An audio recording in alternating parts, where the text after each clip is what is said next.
and unlocking the power of mentorship for women leaders. So, if you're catching up today, then we missed last week. I was at a conference and a lot of other we call it commitments. So today we're back with the Leadership Live again today, and we're going to talk all about mentorship because this is one of the questions that I received last week a number of times during a tech conference that I was attending, and I was doing a workshop at.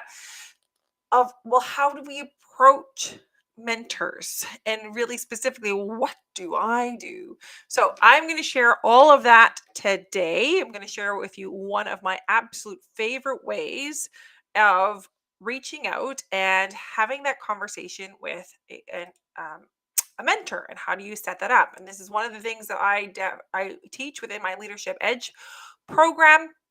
I'm just grabbing my notes here for just so that I know what we're talking, so I can follow along and get straight to the point for you. All right, so let's dive into this today.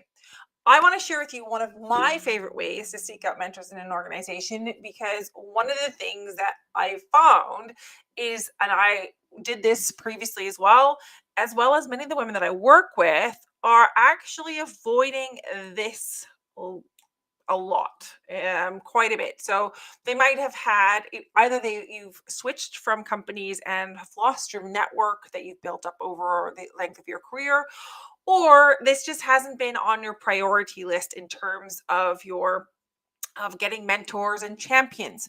Now, when I talk about mentors and champions, there are slightly two different things. So mentorship is really that relationship that goes back and forth, that they can give you some perspective and help you navigate through your organization or through your industry, because your mentors don't necessarily always have to be just within your organization. I highly recommend you finding some mentors also outside of your organization, within the industry, or even in different industries. And champions are also those that, and your mentors likely will do the same thing. Champions are also those that are specifically speaking up for you in the moment that you are not in the room. Okay, so those are really important as well.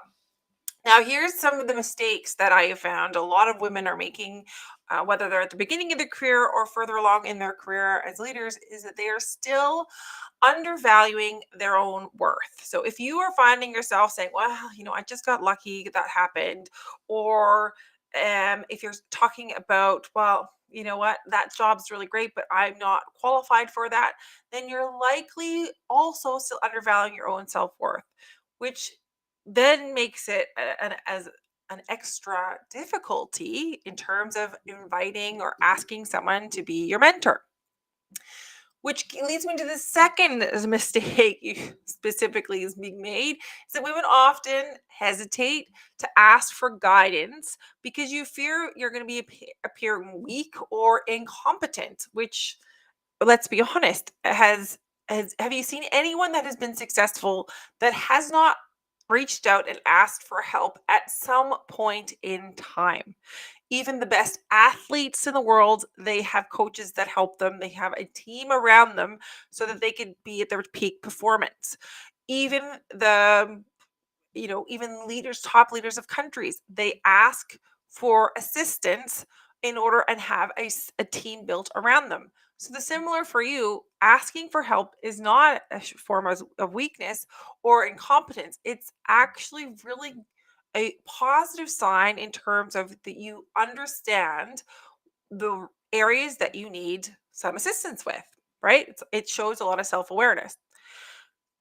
A third mistake is really only seeking out female mentors. Now, I understand why this might be a mistake that that we all make. And I know in the beginning, I was really looking for just simply female mentors. And even throughout my business, I'm like, well, I want to link up with other women business owners and have them as mentors because they understand the unique challenges of being a woman and being in the online space or in the corporate space that I was previously.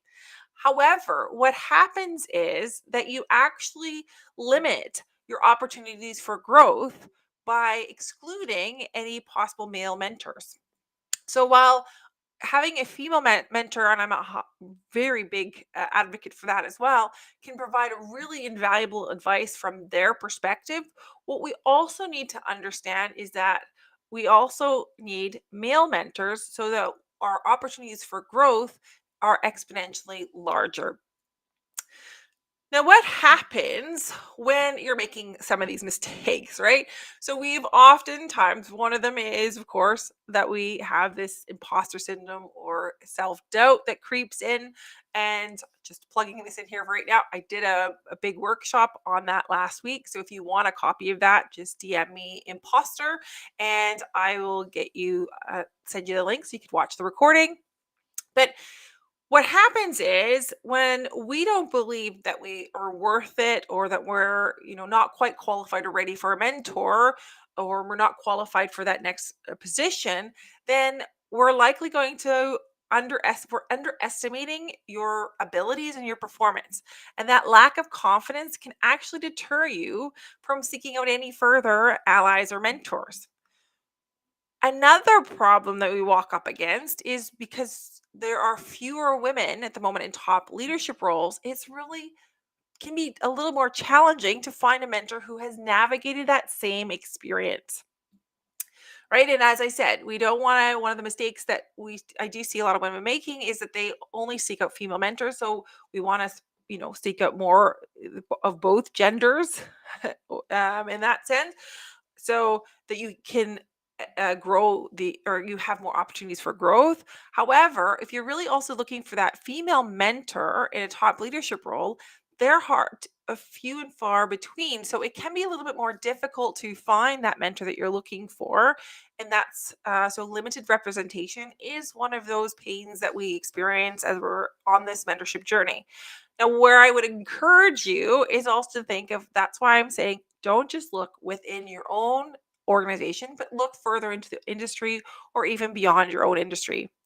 Now, there's also this that women often feel the pressure of needing to define gender stereotypes, right? So they don't want to come over across as uncertain or overly emotional or we're going to pull an extra one in here that work-life balance, right? That you always have to take care of the kids first. That comes first. So we've got these stereotypes of women that permeate throughout the workplace, and that for women in leadership, we often find that we have to defy the common gender stereotypes. So you cannot be too pushy or too assertive, right? At the same time, you cannot be too nice, or and you can't be too emotional. So when all of that comes into the mix, it's understandable why it can be really difficult to find and ask for someone to be your mentor. Now, I'm going to share with you one of the ways that I um, help women within my Leadership Edge program do this. There are multiple ways in the program, and this is one of the key components as well. When you start in the Leadership Edge program, which is a 6-month program, one of the things that I actually get you to do is to find a mentor and a champion within your organization so that you can start cultivating that relationship.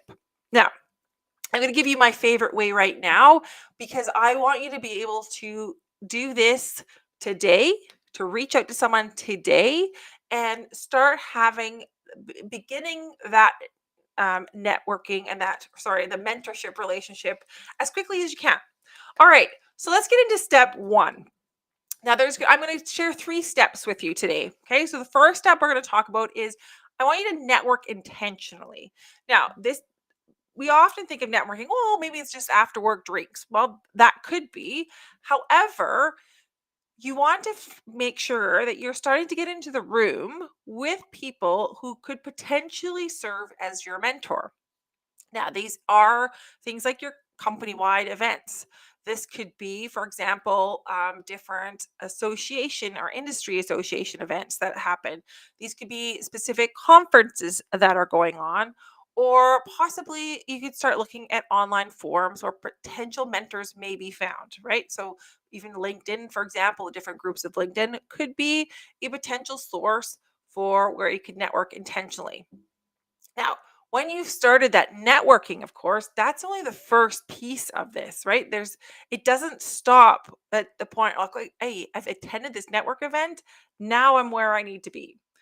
So, what we often look at, what I see that happens within this networking intentionally, that women stop at that point. Okay, so think of networking like a garden. You can throw some seeds and some soil and then just hope for the best, but it doesn't actually work that way, right? You have to, over time, nurture those connections, build relationships, just like you would water and tend to the seeds in the garden to help them flourish and grow over time.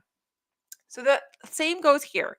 When gone through a networking event and you've met someone that could be really that's either inspires you, or at a company event you think, oh, I've finally been able to have just a quick conversation with this person, or I've been able to introduce myself. Then what you can also what I would recommend that you do is, then next is that you reach out to them and just begin the conversation. So that's going to be, we're going to get it. That's step 3. So I'm going to get into that in just a minute because I don't want to move too quickly. But we're going to start first. If you want, I want you to network intentionally, and think about who it is that you want to speak to and where you want to go. Which brings me to my second step. The second step is you want to be very clear on your goals before you even approach a potential mentor. So clearly define for yourself what it is you want from that relationships and how it aligns with your career objectives. Now, one of these mistakes that happens very often is like, well, everywhere I hear I need to have a mentor. If you're listening today, you're seeing yourself here, okay, I'm supposed to get a mentor. So, how do I find a mentor? Well, that mentor, it's great if you found one. It works even better if you know the intention and the goals that you want to work towards. Also, for the mentor, that you're when you're asking them, because if you're unclear on your goals, you're going to find that it can go in any and all directions, right? It could be more, and like, well, a goal could be specifically like, I want to move into the next level or the next 2 levels within the organization. How do I find the right opportunities to move into that level of the organization? Now, there's other things that can come along within that mentorship relationship, right? In terms of, well, how do I manage my stakeholders, or who I should be I connected with and having conversations with? What are the actions or skills that I need to develop, right? So again, you're building down granularly from your big goal into what are the smaller parts along the way.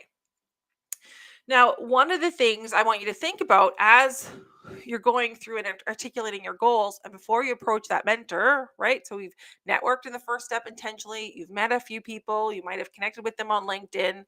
Now, the second part, right, is first starting to articulate your goals before you even approach that mentor, so that you know what you're doing. Think about this in terms of having a compass for you, right? You need that compass to make sure that you stay on course to reach your destination. And with those goals, when you have that goal and you can articulate this clearly to a mentor, they can help you navigate through your career in a way that it will lead you to where you wanted to go with your goals. If you don't, then I always say, if you have no goals, you have no vision, then anywhere that you end up will be good enough, right? And that's not where we want to. We want to be very conscious. We want to be very selective in the direction and the choices that we make. Now, the third step is all about, how do we initiate the conversation? So please don't think I have to sit back and wait for someone to approach me whether they want to be my mentor. Sometimes this happens, especially if you're early in the beginning of your career. You might have an organization, if you're lucky enough, to that actually organizes this at the beginning, right? You might have a buddy that shows up, you might, or not shows up, but you might have a buddy that you're connected with that sometimes is your own colleague, but other times you could also be matched with someone that's a level up in your organization. However, most often that doesn't happen, especially when you get to more senior levels of leadership. You know, there is this expectation that you've got this yourself, that you can sort this out and you can step up and be that leader by initiating the conversation. So, what I want you to do is, don't just wait for someone else to make the first move. Now, here is my favorite way of doing this. So, when I look at people and potential mentors or even champions, I look for ways of what do I like about them? And initiating the conversation, most people are often really happy to talk about themselves. So you can initiate the conversation with an example, for example, by reaching out and asking, would you be open for to have a cup of coffee? Because I find, and then you add in whatever that is that you enjoy about them. So for example, it could be something as simple as, you know what, I find your leadership style really inspiring and your strategic view on the organization and where you're moving towards. I would really like to connect and have a conversation about what you're doing, and you can add in there with the possibility of with the possibility of uh, is there a mentorship, would you be interested in being my mentor?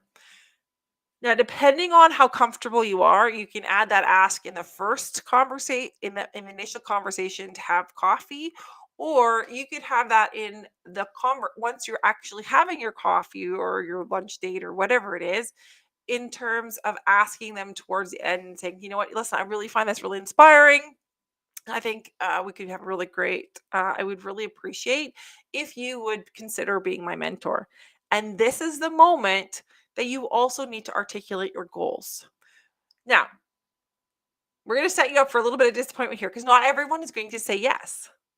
Right? Consider the fact that your mentors, especially as you grow into leadership, those mentors have also a limited time capacity. So they will be very selective in who they choose to mentor, yes or no. So if someone says no to you, don't panic. That's perfectly normal and expected. You will likely have to ask multiple people before you find the right mentors and the ones that will be saying yes. So if you get a no, that's okay. It's completely normal and expected. So I want you to just, we're going to walk through again, right? So if you're, this third step was about initiating that conversation. You don't want to wait for someone else to make the first move. You want to invite them to a quick cup of coffee or lunch, express your admiration for their work, and then tactfully express your desire for a mentorship relationship, right? With included that, what is the goal that you're seeking towards this? Now, some really easy ways, I'm just going to give you a couple last few tips. Some really easy people to approach is initially your own managers or previous managers, directors that you've worked with in the past that you had a really good click with. That could already be a really good source for just right off the hop to start cultivating a mentorship relationship. And I want to just remind you really quickly that you don't need just one, you can have multiple mentors, right? Again, you could have, I would really recommend at least one mentor within your organization as well as one outside of your organization, because it provides you different opportunities, it provides you different perspectives, and from those perspectives then you can move forward. All right, now here again, now I've just told you, I wanted to share with you my one favorite way. So I share that with you, right? My one favorite way of reaching out to mentors. And that was reaching out for a cup of coffee, right? And you've got three steps to do this. First one is to navigate, to network really, specifically, network really intentionally.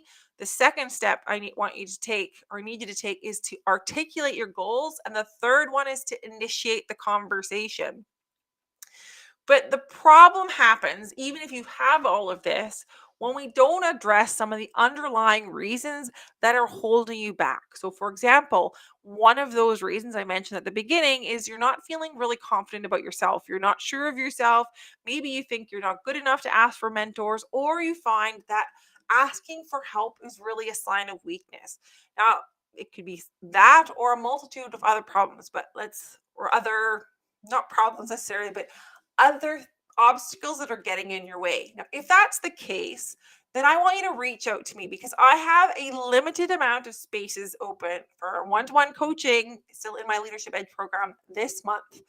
And what part of that program does is looks at your mindset. It looks at your communication as well as your leadership presence. All three of those factors are essential when you're looking to connect with new mentors and you're looking to grow your career. If that's of interest for you, then I want you to DM me leader. Now, don't worry if you think, oh my God, all these things, I don't know how to get all these obstacles on my way. There's so much going on. I feel overwhelmed. That's okay. Don't worry. I have helped over 50 plus women leaders in the last 2 years go through exactly what you're going through and in different shapes and formats, of course. So you're not alone in this. It's not. You're not unique with your problems in that sense or the obstacles that you're running into, but it is a matter of making a choice right now. So, again, quick recap, the 3 steps in order to get to that networking, and my favorite way to do it is 1, I want you to network intentionally. 2, you have to articulate your goals very clearly for yourself and then for your mentor. And third is to initiate the conversation. So my favorite way in this, again, is to reach out, ask for a cup of coffee based off of something that inspires me or I like about that other person, and I include that in the invitation to coffee. And then once you're at coffee, then you can move that conversation into creating a mentorship, or are they open for a mentorship relationship? Because at the end of the day, you cannot work your career just by yourself. You need an extra perspective and people championing and helping you along the way. And again, if you're interested in learning more, if you are looking for additional support as you're growing your leadership career, then please DM me leader and let's have a conversation on what it would look like to work together. All right. I hope you have a wonderful day. Drop any questions you have in the comments below or DM me with specific questions all around any of the topics of mentorship, personal power, confidence, leadership, communication. Of course, there's lots of them there. So I would love to hear your questions and maybe I will answer them the next time in another Leadership Live. So join me on Friday. I'm going to have I'm going to do an audio on Friday and you can join me and be interactive there as well. Thank you so much, and I will talk to you again soon.